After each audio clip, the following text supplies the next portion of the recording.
is the most important thing you can share with someone. And you know that. You've been with people in your lives that you've lost, and sometimes you wish you could get that time back. This organization is all about the people in this room. Favors Forward Foundation was founded in 2009, and basically due to people who could not sleep at night if they knew their family, friends, or total strangers were in pain. We stepped in during the darkest hours. I'll tell you a very short story today, because I have 12 minutes, but I just want to thank you so much.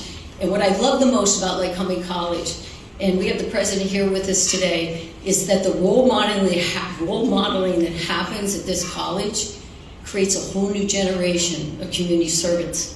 And that's what you ladies and gentlemen are, and thanks so much for that. I really appreciate it.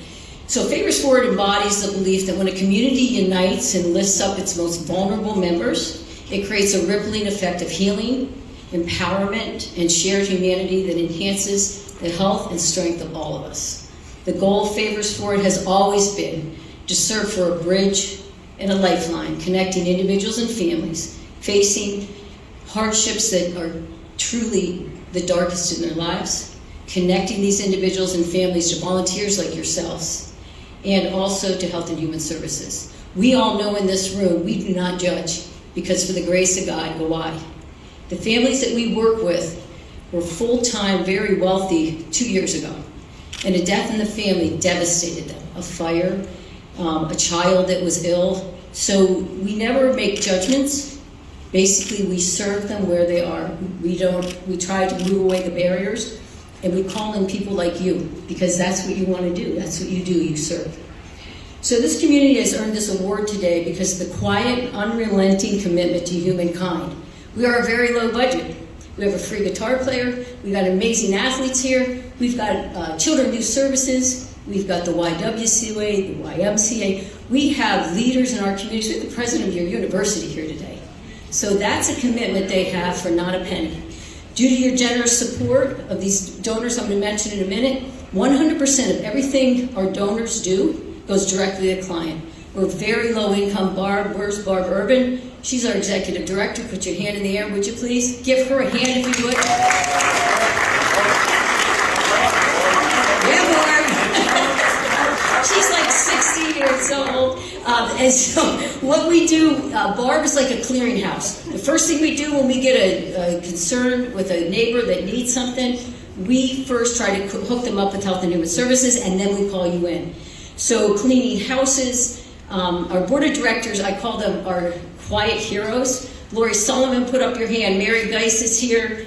Steve Weiser is a lifer with us. Please put your hand in the air, would you please?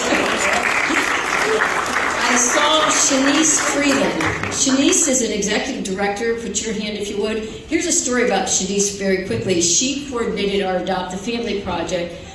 Each year we adopt 15 to 20 families. So one year, the donor donated all these toys, up to the tune of like 500, and nice things for this family, put it on the porch, and unfortunately the gifts got stolen.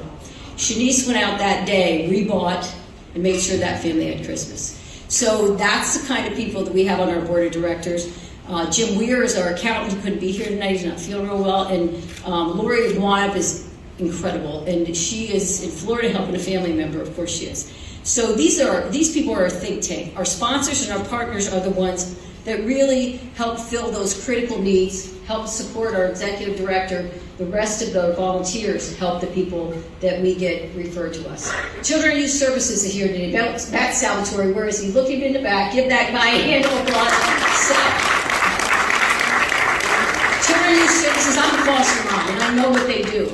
And they are absolutely committed to supporting and strengthening and empowering families. Over half of what they do is preventive. And Kurt, it's interesting because Matt's brother Kurt and his wife Jennifer, Matt talked about our organization. And his brother and wife are now our largest 2025 donor of $5,000. That's a big amount of funds for us, because we usually work with human capital and not money. The YWCA, Amber Morningstar, she's with us. Please put your hand up if you would. The YWCA, thank you, serves over 1,800 victims of violence. And it's among men and women, but the YWCA serves women in the shelter. About 300 of them are minors. Favors Forward is honored to assist families in rebuilding. What we do within hours, maybe a day, is when a woman and a family will move out of shelter, we have their house set up with beds, with refrigerators, with spring cleanups, with whatever they need to get their life started again. That's what those volunteers do. We work with and you guys, if you want to help us this year, we go in and we do gingerbread houses and paint pumpkins with the kids. And it's some of the most inspiring things that you can do is work with a child during their very deep, darkest times. We love the mission of the YWCA, which is to eliminate racism, empower women, promote peace, justice, freedom, and dignity for all. First Community Foundation partnership is Steve Sims here. I didn't see Steve. There he is, way back in the back. He's the CFO. He is, they run Raise the Region. They make us about $1,000 every year. Doesn't sound like a lot. To you students, sounds like a whole lot of money, but to us in a big organization, in big organizations, but to us it is really a lifeline. The First Community Foundation has been working in our community since 1916, and they transform generosity into lasting good. YMCA, Jeremy Bodorf is with us, I hope, tonight. Do you see him anywhere? Okay, he didn't make it, so we're not talking about him. No, I'm kidding. Well, what the YMCA does for us, for real, is allow, during these hardships that these families have, a death in the family or a loss of something, we basically, the children are the casualties. They get lost up in the chaos and the trauma. The YMCA sponsors memberships for them. We also give them anything they want for 1 year. Research, and we have research in the front row here, show that if a child living in trauma, adverse childhood experiences, can take on a new skill, learn a guitar, play the piano, ride a horse, get a free membership, weightlift, their likelihood of suicide, depression, and drug use drops by about 50%. So that's one of the things we work very hard to make sure the children in those families find new skills that they can learn. Carrie Pauline is with us today. She's the manager of State Rep Flick's office. She has been an advocate for us, writing letters of support. Carrie, just put your hand up so we know who you are here. If where'd she go? She's hiding. Lycoming College, under the leadership of President Chip Admonds, is a gold mine in our community. The student power, if you ever want to see something that inspires you, follow Steve Weiser around for a while if you can keep up with him. But he has, right? Or if you want to keep up with him, right, guys? You really don't. But he heads up a spring cleanup for over 40 homes. We send you out. How many students have been out on those cleanups, right? Look at this. Okay, so we send teams out to homes, and these people in these homes have disabilities, deaths in the family, just really traumatic events, and they do 3 to 4 hours of total cleaning that that family could not have done. Our president, the president here, he's the 16th president. He's got a rich history. Really look him up of service in our community and board work. Lycoming College was founded in 1812, ranks 21st in U.S. best valued schools for high quality affordable education, and 5th for top performance in social upper mobility, meaning that going from here, financially and socioeconomically, to here. And that's a pretty big, that's 5th in the country. Steve Weiser, what can we say about Steve? Pam, you want to say something about Steve? We probably best won't do that. He is really the mastermind among herding 150 athletes a year in a spring cleanup each year. Again, about 40 homes. And these are people that are disabled, the elderly, suffering hardship. Community parks, they go out and do a variety of along the river. The coaches and volunteers here are amazing. Donors, we always come through for us. Jeanette Brailsford's here. Jeanette, put your hand in there. She will go around and find people that are giving stuff away, and she picks it up and makes sure we have it for Favors Forward. Rick Mason. Rick, where's Rick?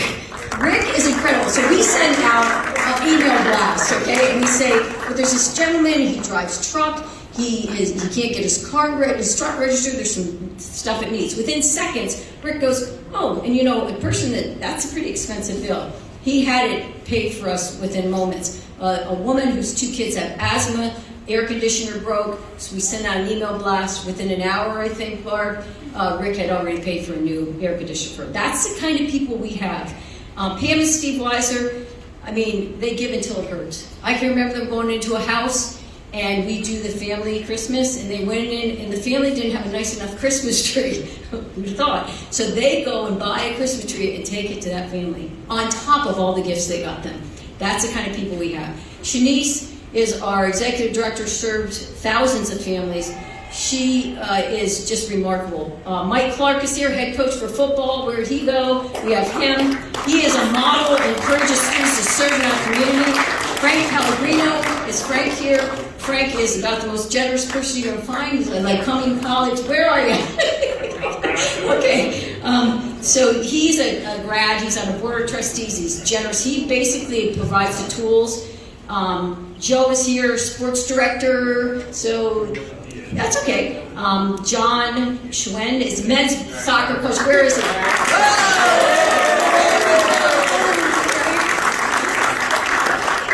Ken Ferd, where's Ken? Where's Ken? Ken, how about your team this year, right? I'm afraid to say the women kind of outplayed the men this year, didn't they? Sorry. Dana, where's Dana? Where is Dana? Dana, she is the administrative assistant for athletic office. I got to tell you something. How she puts up with Steve Weiser. I walked in there for 3 minutes and I went out of that office because I was ready to strangle the guy. Logan Ott is the assistant community service. Couldn't do it without him. Jaron Campman, Lycoming grad, rec director here. John Schaefer, if you want to see 150 students herded with a bunch of tools in their hand, you watch John Schaefer. So the people we serve are quiet stories, right? So what I want to do is just tell you one story. And we have a woman here that was a client of ours and then became one of our volunteers, favors forward. We wouldn't have had to ask her, she'd do it anyway. I asked her if I could tell us a story, and she said we could. So our people, the people that we serve are our neighbors, and it's during their darkest times. So I'm going to tell you a little story about Bill Olson. Cecilia's husband was a football player at Lycoming College and went on to coach for over 40 years. With Weiser, was a student and then a coach. Bill developed Alzheimer's at the age of 61. Steve Weiser included Cecilia in Bill's home on a spring cleanup a couple years ago. I was lucky enough to be on that team. It was a team of football players. Makes sense, visiting a football player. So the football players work for 3 to 4 hours. They're raking, they're mulching, they're cutting a little bit here and there. They're fixing up the house. Cecilia, in her large heart, comes out and says, "You guys come on in, take a rest. I made you some lasagna." They sit around, they're eating lasagna, and right next to the kitchen is their living room, and in a hospital bed, 1 month from the day he dies, is her husband. I looked at the eyes of those gentlemen that were in there, those young men between 19 and 23. Now, how many people in this room have lost somebody really close to them? Right? You know what that feels like. You don't want to share your life with that. It's a dark time, some of the darkest times in your life. But Cecilia acted like she was honored to have him in the home. She asked one of the football players, "Could you help me move him up in his bed?" The football player, as he moved him up, I saw a tear out of his eye. I want to tell you something. That entire state full of players, I'd love to know where they are right now, and I'd love to interview them, because I can guarantee you without a doubt that they are out doing good in our community. Because Cecilia opened up her life and her heart in her darkest times and brought you in to let you see what was going on. And we always say, when we give, we get more than we give, don't we? I mean, you know, when you do something good, when you spend time with that grandfather that really wanted to come over and visit him, do it. Because you get far more out of that than that person ever could. Cecilia's with us tonight, and I want to thank you so much, first of all, for sharing that. Nice to share your story. And I don't know, Cecilia and I talked last night, and she has so much to say. So if a moment, if you want to talk to her, great. But I can tell you that she, along with Weiser and the people at this college, have inspired so many of the new generation to give back. So I want to thank all of you so much. And we have with us the state director of the Pennsylvania Rural Health. This woman is amazing. I've known her for a couple decades now. She is always on the front line. Her name is Lisa Davis. She's the director of Pennsylvania Office of Rural Health since 1999. She's an outreach associate professor of health policy and administration at Penn State University. She oversees the strategic development and implementation of federally designed state coordination and technology assisting organizations to focus on rural health delivery. More than that, she reaches out in her community at every opportunity she has, and she leads our state in terms of improving rural health. So Lisa, wherever you are, come on down. You are up.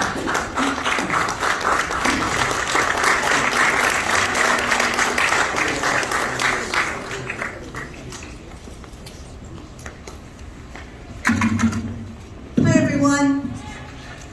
Hi everybody. Thank you. It is absolutely terrific to be here. I have to set this down. And I'm going to go really fast because, as Beth said, I've known her for a couple of decades, and I always do what Beth says. It's much easier if you do that. So my name is Lisa Davis, and I'm the director of the Pennsylvania Office of Rural Health. There's one of us in every state in the nation, and I'm lucky enough to be located at Penn State University, so just about an hour and 15 minutes down the road. And one of the things that our office does every year is to present Rural Health Awards out in communities. And it is the best week of the year, notwithstanding the snow and the ice and the cold. And we present these awards always during the governor-proclaimed Rural Health Week in Pennsylvania. So this is the first day of that week. It's the 17th through the 21st, so yay. That encompasses National Rural Health Day, which was established at the national level about 10 years ago to celebrate rural communities and the individuals who live there. So I am so pleased, and I'll tell you when you're supposed to cheer. I'm so pleased to be here to present the Favors Forward Foundation of Lycoming County with the 2025 Pennsylvania Rural Health Program of the Year Award.